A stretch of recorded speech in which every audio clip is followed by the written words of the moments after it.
الحمد لله الذي بنعمته تتم الصالحات، مجيب الدعوات، رفيع الدرجات، وهو الذي يقبل توبة عن عباده ويعفو عن السيئات، رافع الدرجات ومنزل الآيات، إلهنا خالقنا ورازقنا فليس لنا رب سواك. يا من لا تراه العيون ولا تخالطه الظنون ولا يصفه الباسفون ولا تغيره الحوادث ولا يخشى الدوائر، يعلم مثاقيل الجبال ومكائيل البحار، وعدد قطر الأمطار، وعدد ورق الأشجار، وعدد ما أظلم عليه الليل وأشرق عليه النهار، ولا تواري منه سماء سماء ولا أرض أرضه، ولا بحر ما في قعره، ولا جبل ما في وعره. والصلاة والسلام على شفيئنا وحبيبنا محمد بن عبد الله المصطفى المختار، وعلى آله الذين من اتبعهم بإحسان إلى فناء هذه الدار من العلماء والشهداء. أما بعد، وقال الله تعالى في القرآن الكريم والفرقان المجيد: بعد أعوذ بالله من الشيطان الرجيم، بسم الله الرحمن الرحيم. ألف لام ميم، ذلك الكتاب لا ريب فيه هدى للمتقين. صدق الله العلي العظيم. وقال رسول الله صلى الله عليه وسلم عن عمر بن الخطاب رضي الله تعالى عنه قال: سمعت رسول الله صلى الله عليه وسلم يقول: إنما الأعمال بالنيات وإنما لكل امرئ ما نوى، إلى آخر الحديث. رواه الإمام البخاري ومسلم أو كما قال عليه الصلاة والسلام. அளவற்ற அருளாளனாம் நிகரற்ற அன்புடையோனாம் அல்லாஹ் ஜல்ல சுபஹானஹு வ தஆலா அவன் தனித்தவன், இணை துணையற்றவன். அவனை யாரும் படைக்கவும் இல்லை, அவன் படைக்கப்படவும் இல்லை. அவன் பெறவும் இல்லை, யாரால் பெறப்படவும் இல்லை. விரிந்த விண்ணையும் பரந்த மண்ணையும் படைத்து, விரிந்த விண்ணிலே பல விண்வீன்களையும் பரந்த மண்ணிலே பல மனித கோடிகளையும் படைத்து பரிபாலித்துக் கொண்டிருக்கக்கூடிய வல்ல இறைவன் அல்லாஹ் ஜல்ல சுபஹானஹு வ தஆலா அவன் தனித்தவன், இணை துணையற்றவன். அவனை யாரும் படைக்கவும் இல்லை, அவன் படைக்கப்படவும் இல்லை. அல்லாஹ் ஜல்ல சுபஹானஹு வ தஆலா குர்ஆனின் மூலமாக ஹஜ்ரத் ரசூலுல்லாஹ் ஸல்லல்லாஹு அலைஹி வஸல்லம் அவர்களுடைய சொல் செயல் அங்கீகாரத்தின் மூலமாக எந்தெந்த நல்ல விடயங்களை நம்மவர்களுக்கு எடுத்து நடக்க சொன்னார்களோ அத்துணை நல்ல விடயங்களையும் எம்முடைய வாழ்க்கையில் இயன்ற அளவு எடுத்து நடக்கும்படியும், எவைகளெல்லாம் ஹராம் பாவம் என்பதாக தடுத்தார்களோ அத்துணை ஹராமான பாவமான கெட்ட விடயங்களை முற்றுமுழுதாக தவிர்ந்து கொள்ளும்படி முதலில் அடியேனுக்கும் அப்பால் உங்களுக்கும் வசிய்யத்தும் நசீஹத்தும் செய்து கொள்கின்றேன். இத்தகுல்லாஹ் இத்தகுல்லாஹ் இத்தகுல்லாஹ ஹைசுமா குன்ஸ். மேலான கண்ணியத்துக்குரிய அல்லாஹ்வுடைய நல்லடியார்களே, அல்லாஹ் ஜல்ல சுபஹானஹு வ தஆலா பொதுவாக இந்த மனிதர்களை பொறுத்தவரையில் அறிவு, ஆற்றல், கண்ணியமான தோற்றம் போன்றவற்றின் மூலமாக இந்த மனிதனை அல்லாஹ் ரப்புல் ஆலமீன் கண்ணியப்படுத்தி கௌரவப்படுத்தி இருக்கின்றான். குர்ஆன் பேசுகிறது: لقد خلقنا الإنسان في أحسن تقويم. நாம் இந்த மனிதர்களை அழகான ஒரு தோற்றத்தில் படைத்திருக்கின்றோம். அழகான தோற்றத்தில் படைத்தது மட்டுமல்ல, ஒரு கண்ணியமான, கௌரவமான, சிறப்பான, சிரேஷ்டமான ஒரு படைப்பாக ரப்புல் ஆலமீன் படைத்திருக்கின்றான். பரிசுத்தமான குர்ஆனிலே அல்லாஹ் பேசுகின்றான்: وَلَقَدْ كَرَّمْنَا بَنِي آدَمَ. ஆதமுடைய பிச்சனங்களை நாம் கண்ணியப்படுத்தியிருக்கின்றோம், கௌரவப்படுத்தியிருக்கின்றோம், சங்கைப்படுத்தியிருக்கின்றோம் என்பதாக பரிசுத்தமான குர்ஆன் பேசுகிறது. இந்த கண்ணியமான மனிதர்களை பொறுத்தவரையில் அவர்கள் யாராக இருந்தாலும் பிரச்சனை இல்லை. முஸ்லிம்களாக இருக்கலாம், நன் முஸ்லிம்களாக இருக்கலாம். பொதுவாக மனிதர்களை படைத்த எல்லா மனிதர்களையும் பார்த்துத்தான் குர்ஆன் இந்த வசனத்தை பேசுகிறது. மேலானவர்களே, ஆனால் அல்லாஹ்விடத்திலே யார் கண்ணியமானவர்கள், அல்லாஹ்விடத்திலே யார் சிரேஷ்டமானவர்கள் என்பதை இன்னும் ஒரு இடத்திலே பரிசுத்தமான குர்ஆனிலே அல்லாஹ் பேசுகின்றான்.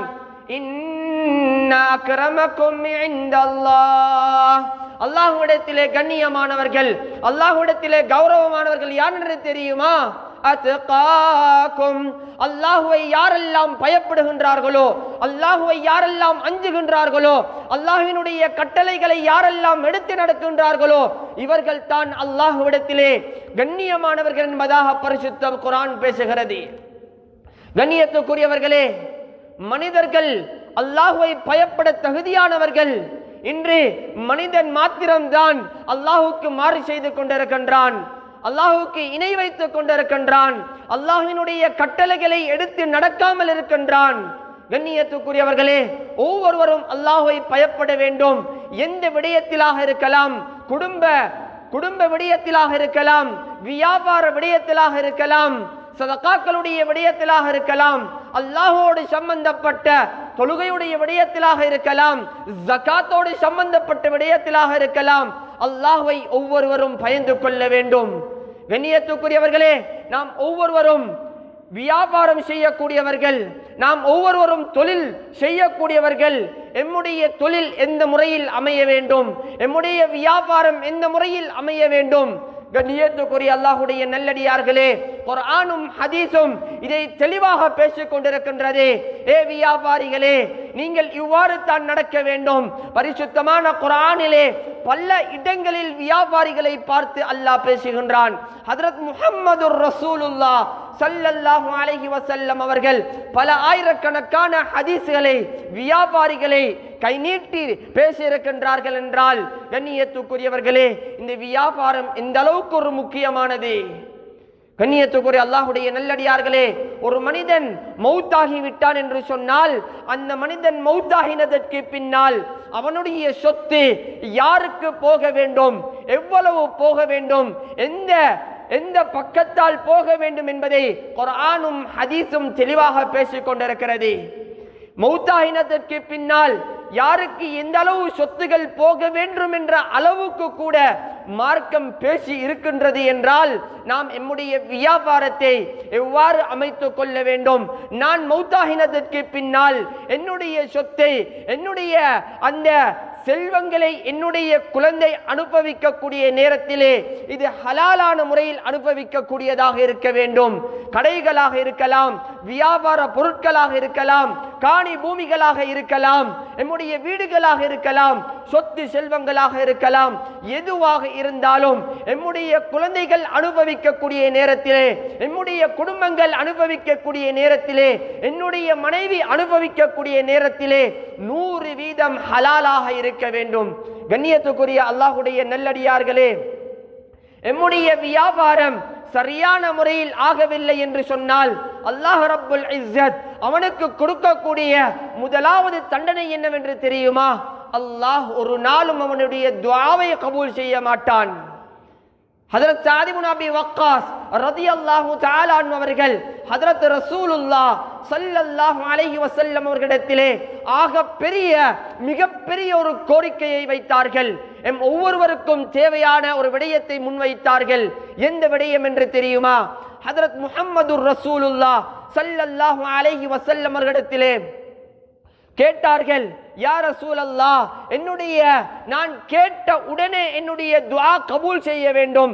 கேட்டார்கள், உதுல்லாஹ ஐயஜஅலனி முஸ்தஜாபத் தஅவா. கேட்டார்கள் ரசூலுல்லாஹி ஸல்லல்லாஹு அலைஹி வஸல்லம் அவர்களிடத்திலே, யா ரசூலல்லாஹ், நான் கேட்டவுடன் என்னுடைய துஆ கபூல் செய்ய வேண்டும், அதற்காக வேண்டி அல்லாஹ்விடத்திலே நீங்கள் பிரார்த்தனை செய்யுங்கள், துஆ செய்யுங்கள் என்ற பெரிய ஒரு கோரிக்கையை முன்வைத்தார்கள். ஹதரத் ரசூலுல்லாஹ் ஸல்லல்லாஹு அலைஹி வஸல்லம் அவர்கள் இதை கேட்டவுடன் நீங்கள் இத்தனை ஹஜ்ஜுகள் செய்யுங்கள், இத்தனை உம்ராக்கள் செய்யுங்கள், இன்னென்ன ஹித்மத்துகளை செய்யுங்கள் என்ற மிக பெரும் அமல்களை, இபாதத்துகளை ஹதரத் முஹம்மது ரசூலுல்லாஹ் ஸல்லல்லாஹு அலைஹி வஸல்லம் அவர்கள் முன்வைக்கவில்லை. ஒரே ஒரு விடயத்தை சொன்னார்கள், அஸிப் மத்அமக் தகுன் முஸ்தஜாபத் தஅவா.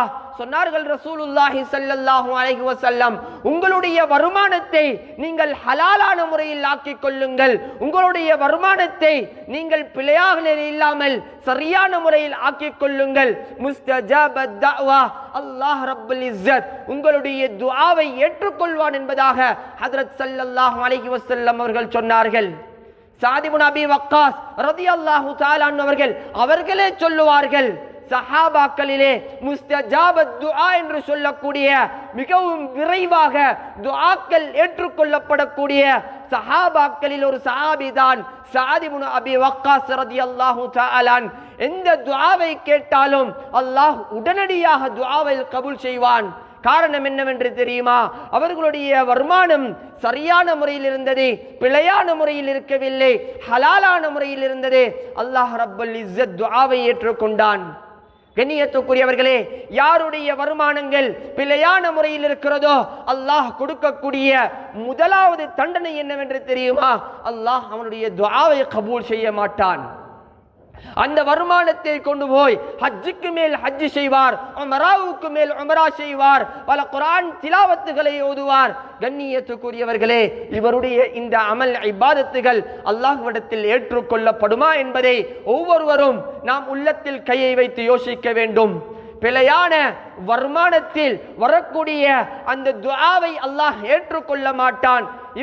இவருடைய அந்த தலைகளுக்கு மேலால் அல்லாஹ் இவருடைய துஆவை கபூல் செய்ய மாட்டான். ஆக கண்ணியத்துக்குரிய அல்லாஹ்வுடைய நல்லடியார்களே, எம்முடைய வருமானம் சரியான முறையில் இருக்க வேண்டும். இதற்காக வேண்டிதான் எங்களுக்கு அல்லாஹ் ஜல்ல சுப்ஹானஹு வ தஆலா வியாபாரத்தை ஹலாலாக்கி இருக்கிறான். நாம் சொல்கின்றோம் அல்லாஹ்வின் பக்கம் நெருங்குங்கள், இபாதத்தின் பக்கம் நெருங்குங்கள் என்பதாக. ஒருவர் வந்து சொல்கிறார், நாம் தொழிலும் செய்ய வேண்டுமே, குடும்பத்தோடும் இருக்க வேண்டுமே. கண்ணியத்துக்குரியவர்களே, தொழிலும் ஒரு இபாதத்தான், மனைவி மக்களோடு இருப்பதும் ஒரு இபாதத்தான். கண்ணியத்துக்குரியவர்களே, தொழில் சரியான முறையில் இருக்க வேண்டும். அல்லாஹ் கொடுக்கக்கூடிய ஆக பயங்கரமான இரண்டாவது தண்டனை என்னவென்று தெரியுமா?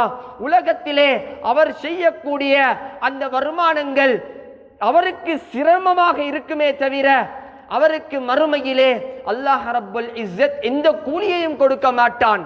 அப்படி என்றால் கண்ணியத்துக்குரியவர்களே, இவர் அந்த வருமானத்தை எடுப்பார், பிழையான முறையில் சம்பாதித்த வருமானத்தை எடுத்து மஸ்ஜிதுகளுக்கு கொடுப்பார், மதரசாவுக்களுக்கு கொடுப்பார், பல ஏழைகளுக்கு உதவி செய்வார், பல அனாதைகளை கவனிப்பார். ஆனால் உலகத்திலே இவருக்கு அந்த சம்பாதித்த சம்பாதியங்கள் ஒரு சிரமமாக அமையுமே தவிர மறுமையிலே எந்த ஒரு கூலியும் அவருக்கு கொடுக்கப்பட மாட்டாது. இவருக்கு உலகத்தில் ஒரு சிரமமாக அமையுமே தவிர ரப்புல் ஆலமீனிடத்தில் ஒரு கூலி கூட கிடையாது. காரணம் என்னவென்று தெரியுமா? அந்த பிழையான வருமானத்தின் மூலமாக சதகா செய்தார், பிழையான வருமானத்தின் மூலமாக ஏழை எளியோர்களை கவனித்தார், பிழையான வருமானத்தின் மூலமாக அந்த அனாதைகளையும் விதவைகளையும் கவனித்தார் என்ற அந்த காரணத்தினால் தான் அல்லாஹ் ரப்புல் இஸ்ஸத் எந்த கூலியையும் கொடுக்க மாட்டான். செய்தது நல்ல விடயம் தான், ஆனால் இவருடைய வருமானம் ஹராமாக இருந்தது. அந்த ஹராமான வருமானத்தின் மூலமாக அல்லாஹ் கொடுக்கக்கூடிய இரண்டாவது தண்டனை என்னவென்று தெரியுமா? அல்லாஹ் ரப்புல் இஸ்ஸத் அவருக்கு மறுமையிலே எந்த ஒரு கூலியையும் கொடுக்க மாட்டான். இதற்கு ஸல்லல்லாஹு அலைஹி வஸல்லம் அவர்கள் சிறிய குழந்தைகளுக்கு விளங்கும்படி ஒரு உதாரணத்தை காட்டினார்கள். என்னவென்று தெரியுமா? சொன்னார்கள் ஸல்லல்லாஹு அலைஹி வஸல்லம், லா துக்பலு ஸலா பிகைரி துஹூர் வலா சதகத்து மின் குலூல். சொன்னார்கள் ஹஜ்ரத் முஹம்மது ரசூலுல்லாஹி ஸல்லல்லாஹு அலைஹி வஸல்லம், யாருக்கு வுது இல்லையோ அவருடைய தொழுகை கபூல் செய்யப்பட மாட்டாது. சிறிய குழந்தைகளுக்கும் இந்த சட்டம் தெரியும். யாருக்கு வுது இல்லையோ அவருக்கு தொழுகை இல்லை என்ற அந்த சட்டம் அனைவர்களுக்கும் தெரிந்தும் கூட ஸல்லல்லாஹு அலைஹி வஸல்லம் அவர்கள் தொடர்ந்தும் சொன்னார்கள், வலா சதகத்து மின் குலூல். பிழையான வருமானத்தில் வரக்கூடிய அந்த வருமான வருமானத்தை எடுத்து சதக்கா கொடுக்கின்றார். இந்த சதக்காவிலும் எந்த ஒரு கூலியும் இவருக்கு இல்லை என்பதாக ஹதரத் ஸல்லல்லாஹு அலைஹி வஸல்லம் அவர்கள் விளங்கப்படுத்தினார்கள். ஆக கண்ணியத்துக்குரிய அல்லாஹ்வுடைய நல்லடியார்களே, எம்முடைய வருமானத்தை நாம் சரியான முறையில் ஆக்கிக் கொள்ள வேண்டும். அல்லாஹ் ரப்புல் இஸ்ஸத் இவருக்கு கொடுக்கக்கூடிய மூணாவது பயங்கரமான தண்டனை என்னவென்று தெரியுமா? சுபஹானல்லாஹ், எந்த அளவுக்கு தண்டனை என்றால், இவர் அடுத்தவர்களுடைய வயிற்றில் அடித்து சம்பாதிக்கின்றார். அடுத்தவர்களுடைய கண்ணீரை வடிக்க வைத்து இவர் சம்பாதிக்கிறார். இந்த சம்பாதித்ததன் மூலமாக அவர்களுடைய பதுஆவுக்கு இவர் உள்ளாகிறார். கண்ணியத்துக்குரிய அல்லாஹ்வுடைய நல்லடியார்களே, புகாரி முஸ்லிமுக்குள்ளால் ஒரு அழகான ஒரு ரிவாயத் வந்திருக்கிறது. சயீத் இப்னு ஸைத் என்று சொல்லக்கூடிய ரலியல்லாஹு தஆலா ஒரு பிரபலமான ஒரு சஹாபி, சஹாபாக்களிலே ஒரு மிகவும் உயர்ந்த ஒரு சஹாபி தான் சயீத் இப்னு ஸைத் ரலியல்லாஹு தஆலா. புகாரிக்குள்ளால் இந்த ஹதீஸ் வந்திருக்கிறது.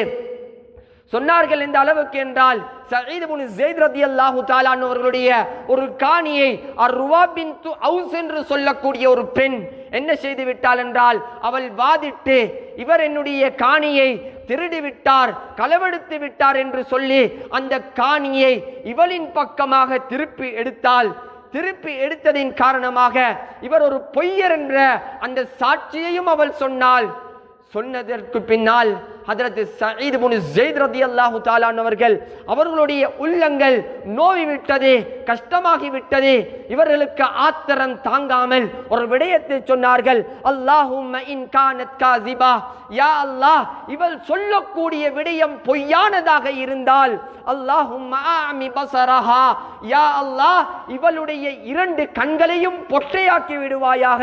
வக்துல்ஹா ஃபீ அர்திஹா, சொன்னார்கள் ஸல்லல்லாஹு அவர்கள் சயீத் இப்னு ஸைத் ரலியல்லாஹு தஆலா அவர்கள் இவளுக்கு யா அல்லாஹ் இதே பூமியிலே வைத்து இவளுடைய ரூஹையும் கைப்பற்றி விடுவாயாக என்ற இரண்டு விடயத்தை சொன்னார்கள்.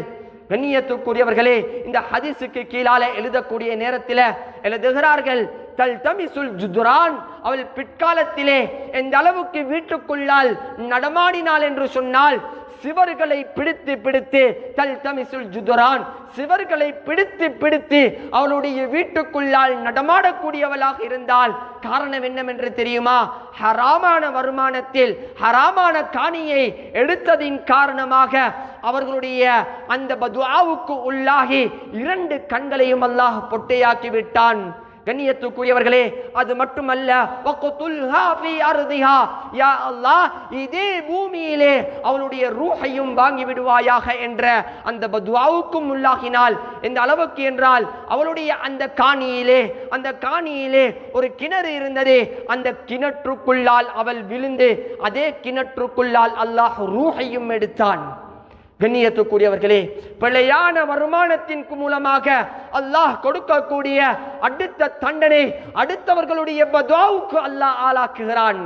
நாங்கள் சம்பாதிக்கின்றோம், பஜார்களிலே இருக்கிறோம், பேமெண்ட்களிலே இருக்கிறோம், இன்னும் ஆன்லைன் பிசினஸ்களை செய்து கொண்டிருக்கின்றோம், இன்னும் எத்தனையோ அரச அந்த பணிபுரியக்கூடிய இடங்களிலே இருக்கின்றோம்.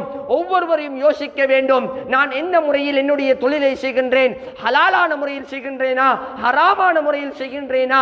என்னுடைய இந்த வருமானத்தின் மூலமாக நான் எடுக்கக்கூடிய இந்த பணங்கள் 100% ஹலாலாக இருக்கிறதா அல்லது 80% ஹலாலாக இருக்கிறதா?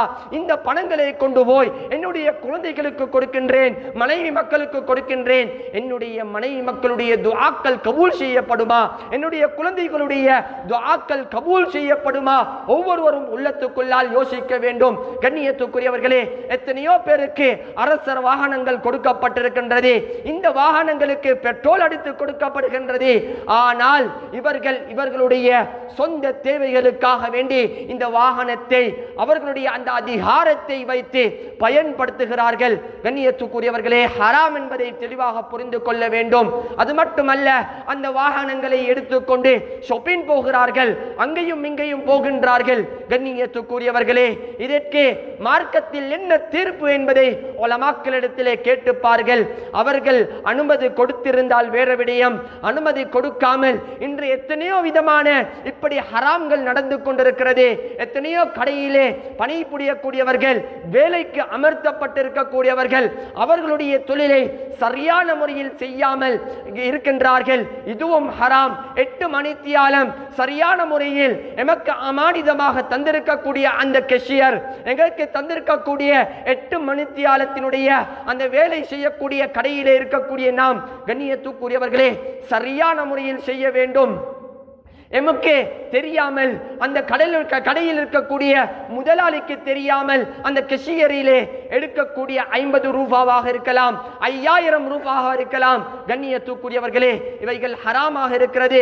ஒரு சவர்க்காரத்தை எடுக்கிறார், சவர்க்காரத்தை எடுத்து அதை விற்று இவருடைய அந்த சேப்புக்குள்ளால் அந்த காசியை போடுகின்றார். கண்ணியத்துக்குரியவர்களே, ஏராளமாக நடந்து கொண்டிருக்கிறது. ஹதரத் ரசூலுல்லாஹ் ஸல்லல்லாஹு அலைஹி வஸல்லம் அவர்கள் எந்த அளவுக்கு சொன்னார்கள் என்று சொன்னால், ஒரு முட்டைக்கு உதாரணம் காட்டினார்கள். முட்டையை திருடக்கூடிய அந்த திருடனுக்கு கூட உதாரணம் காட்டியிருக்கிறார்கள். ஹராம் சகோதரர்களே, எம்முடைய வியாபாரங்கள், எம்முடைய தொழில்கள், எம்முடைய குடும்ப வாழ்க்கைகள் சரியான அமைய வேண்டும் என்றால் அல்லாஹ்வோடு தொடர்பாக வேண்டும், அல்லாஹ்வோடு நாம் பேச வேண்டும், அல்லாஹ்வோடு நெருங்க வேண்டும். கண்ணியத்துக்குரியவர்களே, யாரின் நீதமான முறையில் சரியான முறையில் வியாபாரங்களை செய்கின்றார்களோ அல்லாஹ் அவர்களுக்கு கொடுக்கக்கூடிய அந்தஸ்து என்னவென்று தெரியுமா?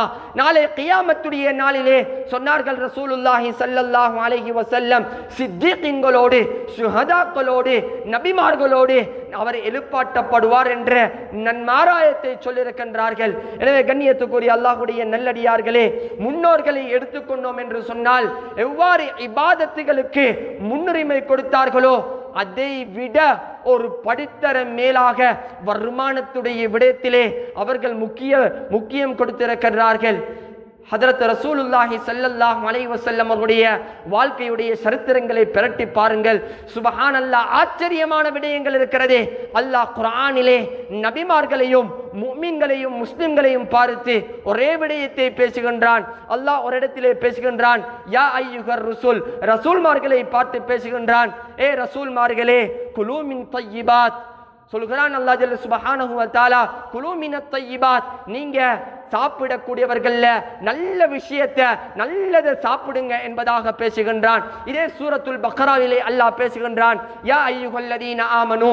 இப்ப மனிதர்களை பார்த்து அல்லாஹ் பேசுகிறான், ஏ மனிதர்களே, ஈமான் கொண்டவர்களே, குலூ மின் தய்யிபாத். அல்லாஹ் பேசுகிறான், குலூ மினத் தய்யிபாத், நீங்க சாப்பிடக்கூடியவைகள் இருந்து நல்லதை சாப்பிடுங்கோ.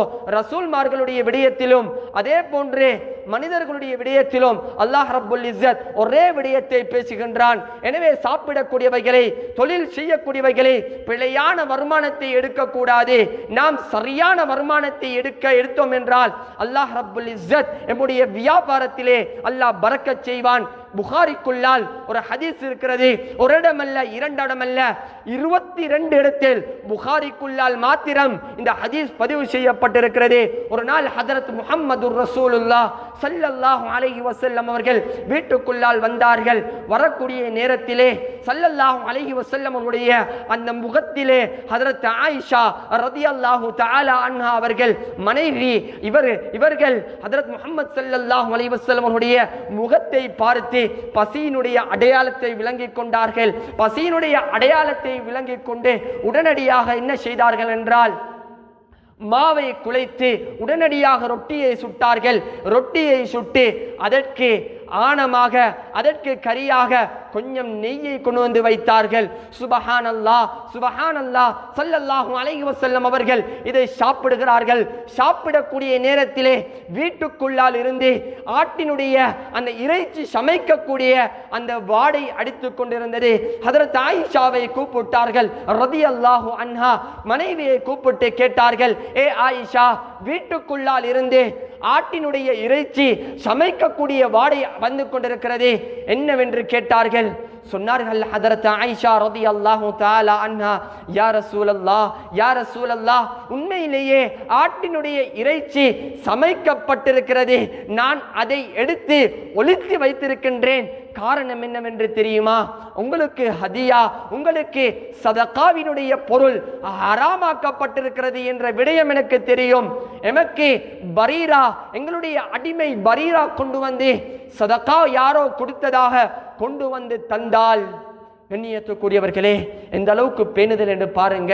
ஹதரத் ஆயிஷா சொல்றாங்க ரலியல்லாஹு தஆலா அன்ஹா, பரீரா கொண்டு வந்து எங்களுக்கு தந்தாங்க. அந்த சதகாவுடைய பொருளை என்னுடைய கையால நானே சமைத்து உங்களுடைய பசி போங்க வேண்டும், நீங்கள் பசியில் இருக்கின்றீர்கள் என்ற அந்த காரணத்தால் நான் உங்களுடைய பசியை போக்குவதற்காக வேண்டி, உங்களுடைய திருப்திக்காக வேண்டி இந்த இறைச்சியை தந்தேன் என்று சொன்னால், என்னுடைய கையாலே உங்களுக்கு ஹராத்தை தந்த பாவம் எனக்கு கிடைத்து விடுமே என்ற அந்த பயத்தினால் தான் தரவில்லை என்ற விடயத்தை ஹதரத் ஆயிஷா ரலியல்லாஹு தஆலா அன்ஹா அவர்கள் கூறக்கூடிய நேரத்திலே ரசூலுல்லாஹி ஸல்லல்லாஹு அலைஹி வஸல்லம் அவர்கள் சந்தோஷம் அடைந்தார்கள். சந்தோஷம் அடைந்து விட்டு ஒரு மஸ்அலாவையும் படித்து கொடுத்தார்கள், ஒரு ஃபத்வாவையும் கொடுத்தார்கள். என்னவென்று தெரியுமா? சொன்னார்கள், யா ஆயிஷா, ஆயிஷாவே, அது பரீராவுக்கு கொண்டு வந்து கொடுக்கக்கூடிய நேரத்திலே அது சதகாவாக அமைந்தது. ஆனால் பரீரா கொண்டு வந்து எமக்கு தரக்கூடிய நேரத்தில் அது ஹதியாவாக மாறுகிறது. ஹதியாவுடைய பொருட்களை எமக்கு சாப்பிடலாம் என்று சொல்லி உடனடியாக அந்த சாப்பாட்டை எடுத்து, அந்த கறியை எடுத்து ஹதரத் முஹம்மது ரசூலுல்லாஹ் ஸல்லல்லாஹு அலைஹி வஸல்லம் அவர்கள் புசித்தார்கள் என்ற ரிவாயத்து புகாரிக்குள்ளால் மட்டும் 22 இடங்களில் இமாமுனா புகாரி ரஹிமஹுல்லாஹ் அவர்கள் பதிவு செய்திருக்கிறார்கள். கண்ணியத்துக்குரியவர்களே, பாவத்திலிருந்து பாதுகாக்கப்பட்டவர்கள் மஅசூமியீன்கள், அந்த ரசூல்மார்கள் எல்லா பாவத்திலிருந்தும் பாதுகாக்கப்பட்டார்கள். அப்படி இருந்தும் கூட எந்த அளவுக்கு அவர்கள் பேணுதலாக இருந்திருக்கிறார்கள். சஹாபி பெண்மணிகளாக இருக்கலாம், நபிமார்களாக இருக்கலாம், இந்த அளவுக்கு பேணுதலாக இருந்திருக்கிறார்கள். ஒரு நாள் ஹதரத் முஹம்மது ரசூலுல்லாஹ் ஸல்லல்லாஹு அலைஹி வஸல்லம் அவர்கள் வருகிறார்கள். முஸ்னத் அஹ்மதிலே இந்த ஹதீஸ் பதிவு செய்யப்படுகிறது. வரக்கூடிய நேரத்திலே பசியோடு வருகிறார்கள், தாகத்தோடு வருகிறார்கள். அவர்களுடைய படுக்கைக்கு வந்தார்கள். வந்தவுடன் ஹதரத் முஹம்மது ரசூலுல்லாஹி ஸல்லல்லாஹு அலைஹி வஸல்லம் அவர்களுடைய அந்த படுக்கைக்கு வந்தவுடன் கீழே ஒரு ஈச்சப்பழம் விழுந்து கிடந்தது. அதை எடுத்தார்கள். அதை எடுத்து தட்டிவிட்டு அந்த ஈச்சப்பழத்தை சாப்பிட்டார்கள். அந்த பேரித்தப்பழத்தை சாப்பிட்டதற்கு பின்னால் ஹதரத் ஆயிஷா ரலியல்லாஹு தஆலா அன்ஹா அவர்கள் ஒரு வித்தியாசமான ஒரு காட்சியை காணுகிறார்கள். என்னவென்று தெரியுமா? இரவு படுக்கைக்கு வந்து விட்டார்கள். அவர்கள் படுக்கைக்கு வந்து அங்காலும் இங்காலும் பிறண்டு இருக்கிறார்கள். உடனே கேட்டார்கள் ஹதரத் ஆயிஷா ரலியல்லாஹு தஆலா அன்ஹா, யா ரசூல் அல்லாஹ், யா ரசூல் அல்லாஹ், நீங்க வலமைக்கு மாற்றமான ஒரு விடயத்தை செஞ்சு கொண்டிருக்கிறீங்க. நான் உங்களிடத்திலே ஒரு வலமைக்கு மாற்றமான ஒரு விடயத்தை பார்த்து கொண்டிருக்கிறேன். அங்கேயும் இங்கேயும் இரண்டு பக்கமும் பிறண்டு கொண்டிருக்கிறீங்க, என்ன காரணம் என்பதாக கேட்டார்கள். உடனடியாக ஹதரத் முஹம்மது ரசூலுல்லாஹ் ஸல்லல்லாஹு அலைஹி வஸல்லம் அவர்கள் சொன்னார்கள், ஆயிஷா, நான் பசியோடு வந்து கீழே ஒரு பேரித்தப்பழம் விழுந்து கிடந்தது. அந்த பேரித்தப்பழம் வீணாகிவிடக் கூடாது என்பதற்காக வேண்டியும், என்னுடைய பசியை போக்கிக் கொள்வதற்காக வேண்டியும் நான் அந்த பேரித்த பழத்தை எடுத்து சாப்பிட்டு விட்டேன். சாப்பிட்டதற்கு பின்னால் இது சதகாவுடைய பேரித்த பழமாக இருக்குமோ என்ற அந்த பயத்தினால் நான் பிறண்டு கொண்டிருக்கிறேன் என்று ஹதரத் முஹம்மது ரசூலுல்லாஹி ஸல்லல்லாஹு அலைஹி வஸல்லம் அவர்கள் சொன்னார்கள். கண்ணியத்துக்குரியவர்களே, பாவத்திலிருந்து பாதுகாக்கப்பட்டவர்கள் நபிமார்கள்.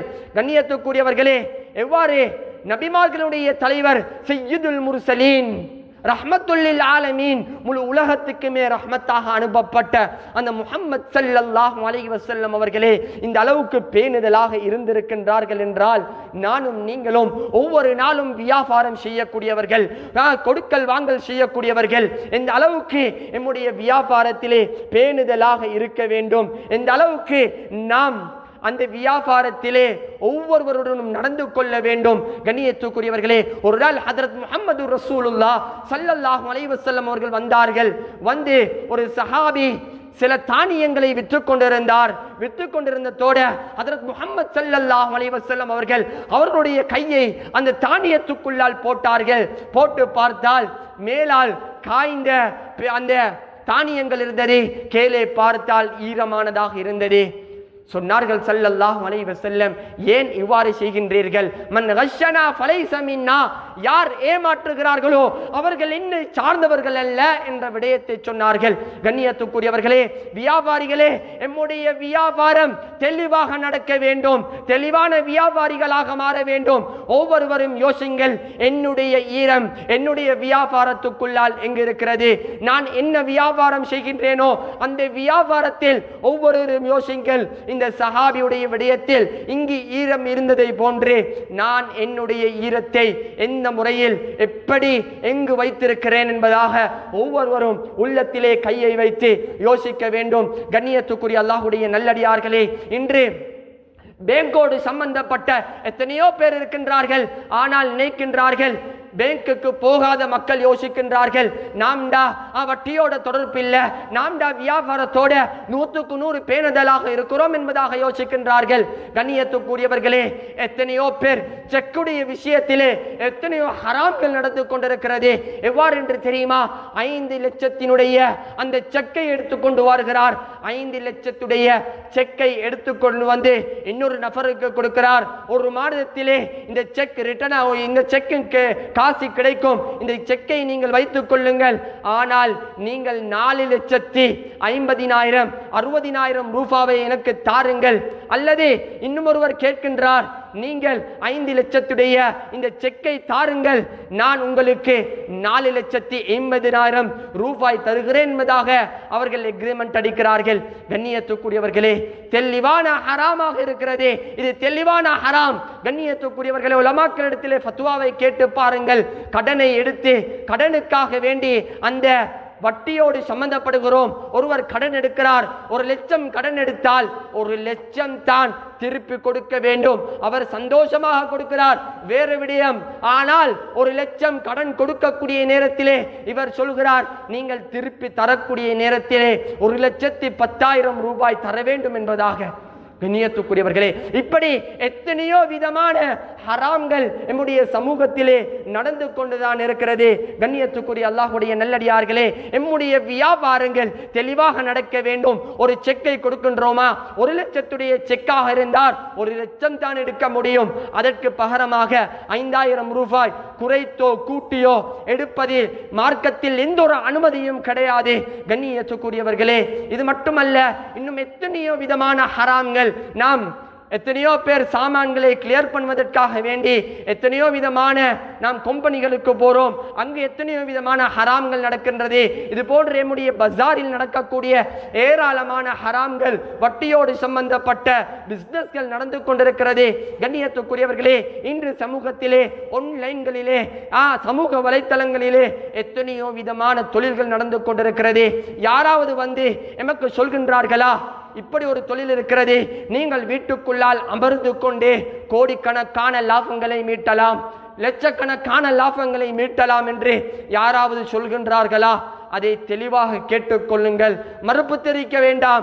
தெளிவாக கேட்டுக்கொண்டு வந்து உலமாக்கள் இருக்கிறார்கள், உலமாக்களிடத்திலே வந்து இவ்வாறு ஒரு தொழில் அறிமுகம் செய்யப்பட்டிருக்கிறது, இவ்வாறு ஒரு தொழில் இவ்வாறு எனக்கு சொல்லப்பட்டிருக்கிறது, இதற்கு மார்க்கத்தினுடைய ஃபத்வா என்ன, மார்க்கத்தில் இதற்கு என்ன அனுமதிகள் இருக்குதா இல்லையா, என்னுடைய குழந்தை இதை சம்பாதித்தால் நரகத்துக்கு போவானா, என்னுடைய மனைவிக்கு இந்த வருமானத்தை கொண்டு வந்து கொடுத்தால் என்னுடைய மனைவி சுவர்க்கத்துக்கு நுழைவாளா நரகத்துக்கு நுழைவாளா என்ற விடயத்தை நாம் ஒவ்வொருவரும் உலமாக்களிடத்திலே கேட்டு நாம் அறிந்து கொள்ள வேண்டிய மிகப்பெரிய ஒரு காலகட்டத்திலே இருக்கிறோம். கண்ணியத்துக்குரிய அல்லாஹ்வுடைய நல்லடியார்களே, இது மட்டுமல்ல, பேங்கோடு சம்பந்தப்பட்ட பினான்சியலோடு தொடர்புள்ள எத்தனையோ பேர் இருக்கின்றோம். நம்முடைய வாகனங்கள் இருக்கிறது, பேங்கோடு தொடர்பாக இருக்கிறோம், நம்முடைய வாகனங்கள் பினான்ஸோடு தொடர்பாக இருக்கிறது. கண்ணியத்துக்குரியவர்களே, யாராக இருந்தாலும் பிரச்சனை இல்லை, எவராக இருந்தாலும் பிரச்சனை இல்ல. மார்க்கத்தில் ஹராம் என்று சொல்லப்பட்டா இதற்கு யாருக்கும் கையடிக்கலா. ஹராம் என்றா அது ஹராம் தான், இரண்டாவது ஹராம் மூன்றாவது ஹராம் என்பதாக மார்க்கத்திலே கிடையாது. கண்ணியத்துக்குரியவர்களே, யாரெல்லாம் இதோடு சம்பந்தப்பட்டிருக்கின்றோமோ, படித்தவர்களாக இருக்கலாம், பாமரர்களாக இருக்கலாம், வெள்ளையர்களாக இருக்கலாம், கருப்பர்களாக இருக்கலாம், மார்க்கத்தில் யாருக்கும் விளையாட முடியாது. மார்க்கத்திலே யாருக்கும் அவர்களுக்கு நினைத்த பிரகாரம் ஃபத்வாக்களை கொடுக்க முடியாது. கண்ணியத்துக்குரியவர்களே, நாம் ஃபத்வாவை எடுத்தோம் என்பதாக அவர்கள் சொல்கின்றார்கள். எங்கிருந்து ஃபத்வாவை எடுத்தீர்கள் என்றால் அவர்கள் கூகுளிலும் அது போன்று பேஸ்புக்கிலும் யூடியூப்பிலும் யார் யாருடையோ கதைகளை கேட்டு ஃபத்வாக்களை எடுக்கின்றார்கள். கண்ணியத்துக்குரியவர்களே, யூடியூப் எங்களுக்கு ஆதாரம் கிடையாது, கூகுள் எமக்கு ஆதாரம் கிடையாது, மற்ற வலைத்தளங்கள் சமூக வலைத்தளங்கள் எமக்கு ஆதாரம் கிடையாது. கண்ணியமான உலமாக்கள் இருக்கிறார்கள், உலமாக்களிடத்திலே வாருங்கள், உலமாக்களிடத்திலே காலை மடித்து இதற்கு என்ன தீர்ப்பு என்பதாக கண்ணியத்துக்குரியவர்களே கேளுங்கள். நான் என்ன சொல்ல வருகிறோம் என்றால், கண்ணியத்துக்குரியவர்களே, எம்முடைய வருமானம் ஹலாலான முறையில் இல்லை என்று சொன்னால் அல்லாஹ் பாதுகாக்க வேண்டும். துஆக்கள் கபூல் செய்யப்பட மாட்டாது. எம்முடைய குழந்தைகளுக்கு எம்முடைய கையாலே கொண்டு போய் ஹராத்தை கொடுத்து நாம் நரகத்துக்கு நுழை வைப்பதற்கு காரணமாக அமைகிறது. ஒரு காலம் இருந்தது, சுபஹானல்லாஹ், இந்த அளவுக்கு ஆச்சரியமான காலமண்டா. வெளிநாடுகளுக்கு போனார்கள், அங்கேயும் இங்கேயும் கஷ்டப்பட்டார்கள், கல்லுகளை உடைத்தார்கள், இது போன்று மிகவும் சிரமமான வேலைகளை செய்து குழந்தைகளுக்கு கொண்டு வந்து கொடுத்தார்கள். ஆனால் ஹலாலான முறையில் அந்த குழந்தைகளுக்கு கொண்டு வந்து அந்த வருமானத்தை கொடுத்ததை போன்று நாம் குழந்தைகளுக்கு இது போன்று வழிகாட்டுவதற்கு தயாரில்லை. வழிகாட்டாததின் காரணமாக நாம் இன்று படக்கூடிய ஆக விபரீதமான ஆக பயங்கரமான விடயம் என்னவென்று தெரியுமா? சுபஹானல்லாஹ், என்னுடைய குழந்தையின் மூலமாகவே நான் ஹராத்தை சாப்பிட்டு கொண்டிருக்கிறேன். என்னுடைய அந்த குழந்தைகளின் மூலமாகவே அவர்களுடைய கரங்களாலே கொண்டு வந்து எமக்கு ஹராத்தை தருகிறார்கள். அந்த சாப்பாட்டை நாம் உண்ணுகிறோம், அந்த வருமானத்தின் மூலமாக ஹஜ்ஜுகளை செய்கிறோம், அந்த வருமானத்தின் மூலமாக உம்ராக்களை செய்கிறோம், அந்த வருமானத்தின் மூலமாக வாகனங்களை எடுத்து ஓட்டிக் கொண்டிருக்கிறோம். கண்ணியத்துக்குரியவர்களே, மார்க்கத்தில் எந்த விடயம் சொல்லப்பட்டிருக்கிறதோ, எப்படி சொல்லப்பட்டிருக்கிறதோ அதன் பிரகாரம் நாம் போனோம் என்று சொன்னால் எம்முடைய வாழ்க்கை நிச்சயமாக சத்தியமாக அல்லாஹ்வின் மீது ஆணையாக சொல்கிறேன், கண்ணியத்துக்குரியவர்களே, நம்முடைய வாழ்க்கை நிச்சயமாக ஒரு சந்தோஷமானதாக ஒரு மகிழ்ச்சியானதாக ஆகிவிடும். இது போன்று நிறைய விடயங்கள் சொல்லலாம். நாம் வியாபாரங்களை செய்து கொண்டிருக்கக்கூடிய நேரத்திலே, சில சாமான்கள் எடுக்கக்கூடிய நேரத்திலே உண்மையிலேயே நாம் சொல்கின்றோம், எப்படி என்று சொன்னால் இது ஃபர்ஸ்ட் குவாலிட்டி என்பதாக சொல்கிறோம். ஆனால் எமக்கு தெரியும் இது இரண்டாவது குவாலிட்டி, மூணாவது குவாலிட்டி என்பதாக தெரியும். ஆனால் ஒரு வியாபாரம் நடக்க வேண்டும் என்பதற்காக வேண்டி கண்ணியத்துக்குரியவர்களே, இது நல்ல குவாலிட்டி, ஒரிஜினல் குவாலிட்டி, இந்த நாட்டிலிருந்து கொண்டு வரப்பட்டது, இங்கிருந்து கொண்டு வரப்பட்டது என்பதாக பல பொய்களை சொல்லி வியாபாரங்களை செய்கின்றோம். கண்ணியத்துக்குரியவர்களே, இன்றைய நாள் நான் வியாபாரம் செய்கின்றேனா? எனக்கு இன்றைய நாள் எந்த ஒரு தொழிலும் நடக்கலையா, வியாபாரம் நடக்கலையா? பிரச்சனை இல்லை சகோதரர்களே. அதற்காக வேண்டி ஒரு 1000, 500, 5000, லட்சக்கணக்கு, கோடி கணக்கு லாபம் வருவதாக இருக்கலாம். ஹராத்திலே கையை வைத்து விட வேண்டாம். கண்ணியத்துக்குரியவர்களே, வீட்டிலே சோறை மாத்திரம் சாப்பிடுவோம், சோறையும் சம்பளையும் மாத்திரம் சாப்பிடுவோம், இது பிரச்சனை இல்லை.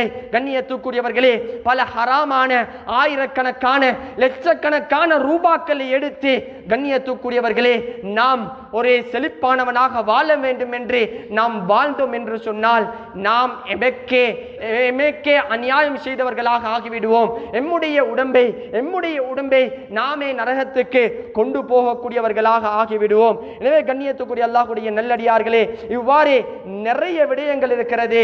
நிறைய விடயங்கள் பேசினால் பேசிக்கொண்டே போகலாம். கண்ணியத்துக்குரியவர்களே, சஹாபாக்களுடைய வாழ்க்கையை எடுத்து பாருங்கள், நபிமார்களுடைய வாழ்க்கையை எடுத்து பாருங்கள். எவ்வாறு அவர்கள் இபாதத்துகளுக்கு முன்னுரிமை கொடுத்தார்களோ அதே முன்னுரிமை அவர்களுடைய வருமானத்துக்கும் கொடுத்தார்கள். கண்ணியத்துக்குரிய அல்லாஹ்வுடைய நல்லடியார்களே, ஒரு நாள் ஹதரத் ரசூலுல்லாஹ் ஸல்லல்லாஹு அலைஹி வஸல்லம் அவர்கள் ஒரு யுத்தத்துக்கு போய் வந்து கொண்டிருக்கிறார்கள். ஒரு வெளிநாட்டிலேயும் உள்நாட்டிலேயும் இருக்கக்கூடிய நேரத்திலும் ஹதரத் ரசூலுல்லாஹ் ஸல்லல்லாஹு அலைஹி வஸல்லம் அவர்களுக்கு பணிவிடை செய்யக்கூடிய ஒருவர் இருந்தார். அவருடைய பெயர் நான் நினைக்கிறேன் கிர்கிரா என்று சொல்லக்கூடியவர். கண்ணியத்துக்குரியவர்களே, அந்த சஹாபி என்ன செய்தார் என்று சொன்னால், அப்படி வழியிலே வந்து கொண்டிருக்கக்கூடிய நேரத்திலே ஸல்லல்லாஹு அலைஹி வஸல்லம் அவர்களுக்கு ஹிதமத் செய்கிறார்.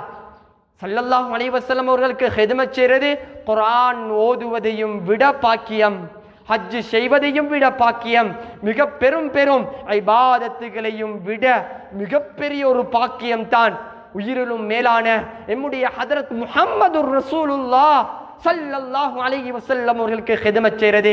சாமான்களை இறக்கி கொண்டிருக்கிறார். இறக்கி கொண்டிருந்தக்கூடிய நேரத்திலே ஒரு அம்பு வந்தது. ஒரு அம்பு வந்து சுபஹானல்லாஹ் அவருடைய நெற்றியிலே குத்தப்பட்டு அதே இடத்திலே அவர் மௌத்தாகினார். எல்லா சஹாபாக்களும் சொன்னார்கள், எவ்வளவு பெரிய பாக்கியசாலி, நபியவர்களுக்கு ஸல்லல்லாஹு அலைஹி வஸல்லம் ஹிதமத் செய்யக்கூடிய நேரத்திலே மௌத்தாகி இருக்கிறார்.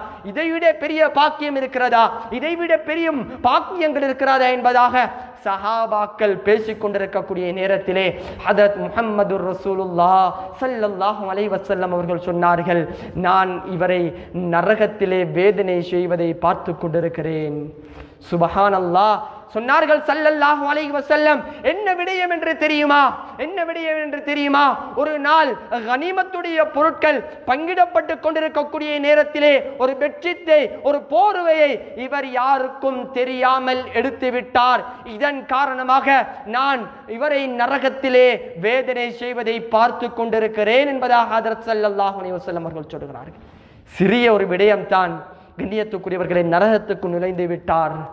இப்பொழுது இந்த சிறிய விடயத்தை வைத்து நாம் யோசிக்க வேண்டும், என்னுடைய வியாபாரம், என்னுடைய தொழில் எந்த முறையில் அமைந்திருக்கிறது, நான் எந்த அளவுக்கு ஹலாலோடு இருக்கிறேன், எந்த அளவுக்கு ஹராமோடு இருக்கிறேன், எந்த அளவுக்கு பேணுதலோடு இருக்கிறேன். ஒவ்வொருவரும் உள்ளத்துல கையை வச்சு யோசிச்சா சுபஹானல்லாஹ் ஆச்சரியமான விடயங்களை நம்முடைய உள்ளம் சொல்லிக்கொண்டே இருக்கும். கண்ணியத்துக்குரியவர்களே, அல்லாஹ் சோதிக்க நாடினான் என்றா யாராலும் தப்பிக்க முடியாது.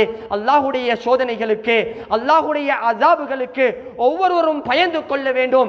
ஏ வியாபாரிகளே, ஒவ்வொரு வியாபாரிகளையும் பார்த்து நான் பேசுகிறேன், ஒவ்வொரு வியாபாரிகளையும் பார்த்து சொல்கிறேன், கண்ணியத்துக்குரியவர்களே, நேர்மையாக வியாபாரத்தை செய்வோம், நேர்மையாக நம்முடைய தொழில்களை செய்வோம், சுவர்க்கத்தை அடைவோம். கண்ணியத்துக்குரியவர்களே, நேர்மையாக செய்யக்கூடிய அந்த வியாபாரிகளுக்கு தான் குர்ஆனிலும் ஹதீஸிலும் ஏராளமான நன்மாராயங்கள் சொல்லப்பட்டு கொண்டிருக்கிறது. எந்த வியாபாரமாக இருக்கலாம், எந்த வியாபாரமாக இருந்தாலும் அது 10 கிராம் குறையக்கூடிய, 20 கிராம் குறையக்கூடிய வியாபாரிகளாக இருக்கலாம், இது போன்று தொன் கணக்கு வியாபாரங்கள் செய்யக்கூடியவர்களாக இருக்கலாம். யாராக இருந்தாலும் ஒரு துளி ஹராம்கள் கலந்து விடாமல் எம்முடைய உடம்பையும், எம்முடைய குடும்பத்துடைய உடம்புகளையும், எம்முடைய சகோதர சகோதரிகள், எம்முடைய மனைவி மக்களுடைய இந்த உடம்புகளையும் பாதுகாக்க வேண்டும் என்றால் எம்முடைய வருமானம் ஹலாலாக இருக்க வேண்டும். சொன்னார்கள் ஸல்லல்லாஹு அலைஹி வஸல்லம், இதை மாத்திரம் சொல்லி முடித்துக் கொள்கிறேன். சொன்னார்கள் ஸல்லல்லாஹு அலைஹி வஸல்லம், யாருடைய உடம்பிலே ஹராம் கலந்து விட்டதோ, ஹராமான இரத்தங்கள் கலந்து விட்டதோ, இந்த உடம்பு நரகத்துக்கு தான் தகுதி என்பதாக சொன்னார்கள் ஸல்லல்லாஹு அலைஹி வஸல்லம். ஒருவர் பிரயாணம் போகிறார், ஒருவர் பிரயாணம் போகக்கூடிய நேரத்திலே அவர் என்ன துஆ கேட்டாலும் அல்லாஹ் எல்லா திரைகளையும் அகற்றிவிட்டு அல்லாஹ் ஜல்ல சுப்ஹானஹு வ தஆலா அவருடைய துஆவை கபூல் செய்கிறான், ஏற்றுக்கொள்கிறான்.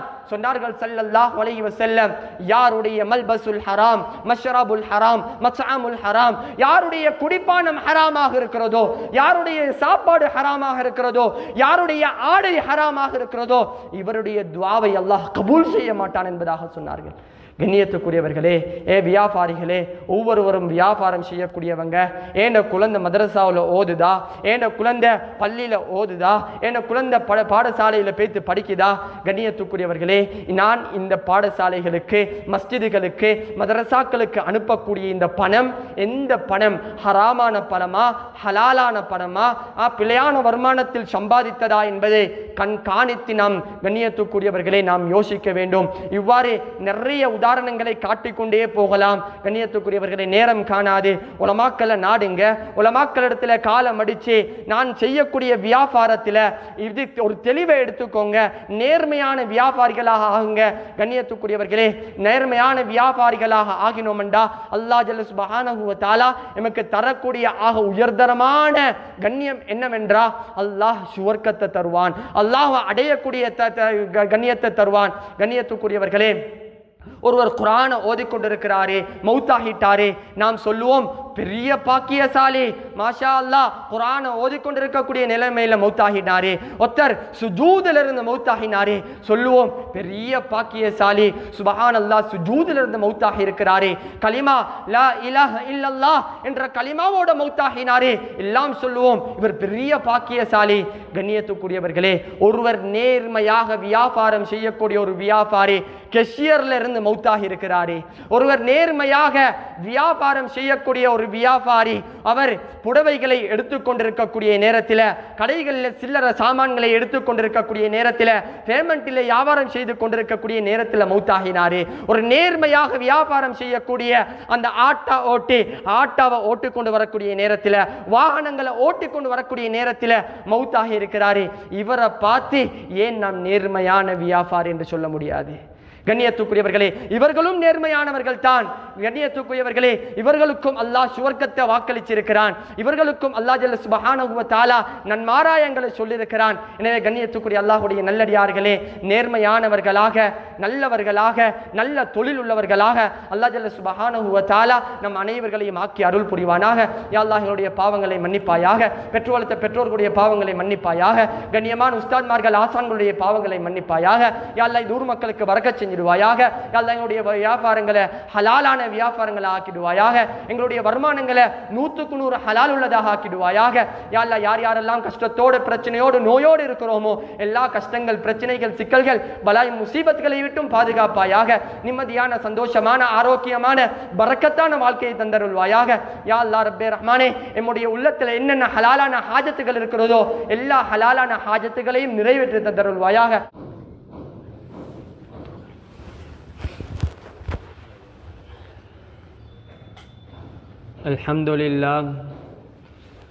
الحمد لله الذي بنعمته تتم الصالحات، مجيب الدعوات، رفيع الدرجات، وهو الذي يقبل توبة عن عباده ويعفو عن السيئات، رافع الدرجات ومنزل الآيات، إلهنا خالقنا ورازقنا فليس لنا رب السواق.